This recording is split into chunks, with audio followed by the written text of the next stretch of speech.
Playing the guitar is really all about giving good vibes to the audience. The guitar uses vibrating strings to generate tones. Strings under tension vibrate at a specific frequency or pitch. So if you're feeling good vibes from that song on the radio, it may be because of those guitar strings.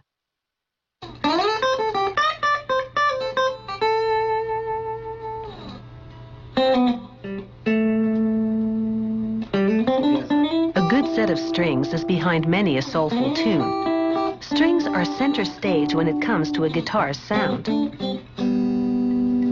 To make a guitar string, they start with a steel core wire that they examine under a zoom stereo microscope.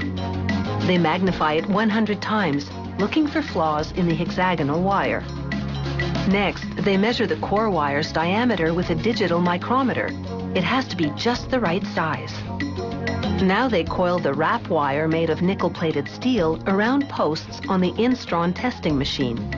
This machine stretches the wire until it breaks. It's a test of its ability to perform under tension.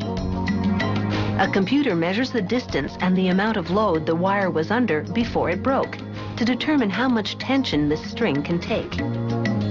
Now the core wire undergoes a twist test. They loop the wire onto a hook in a machine called a torsion tester. It spins rapidly, twisting the core wire until it breaks. This is a test of the wire's strength and elasticity. These plastic hoppers are full of ball ends. This machine is called a ball end sorter.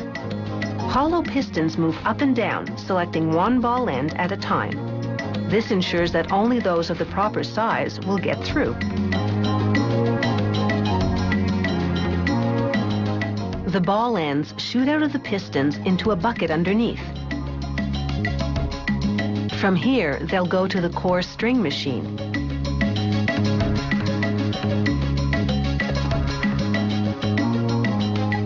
A mechanism places the ball ends on a pin as they drop from a hopper. Rollers feed the core wire into a clamping guide, which aligns it with the ball end. Then the pin spins, twisting the wire into a neat loop around the ball end. This is the twisting action in slow motion.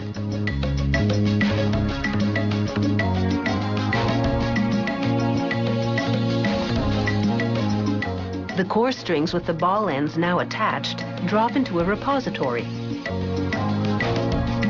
Then a worker hooks a ball end with its core wire onto the string winder, and he loops bronze wrap wire around the core wire. A string winding carriage guides the bronze wire down the length of the core wire as it wraps around. The electrically powered winder spins the core wire, and it's that action that grabs the wrap wire as the carriage ensures that it gets wrapped neatly. Computerized sensors monitor the speed that the string is wound at, as well as the tension.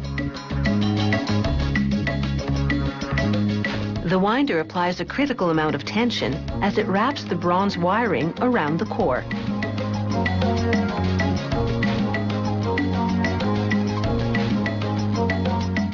And it's a wrap.